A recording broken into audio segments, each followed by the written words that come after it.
अस्सलामुअलैकुम। क्या हाल है जमशेद भाई? ठीक है, खैरियत है जमशेद भाई? ये न्यूजीलैंड वाइट की फ़ीमेल है माशाल्लाह, 9 बनीज दी है।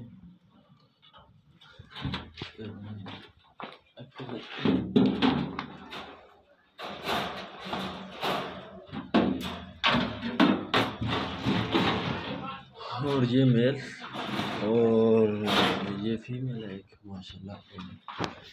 ये 3 मेल है, ये फीमेल है।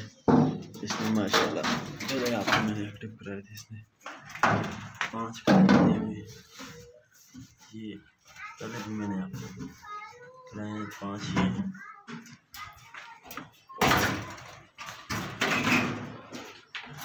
ये फीमेल है, 2 मेल ये हैं।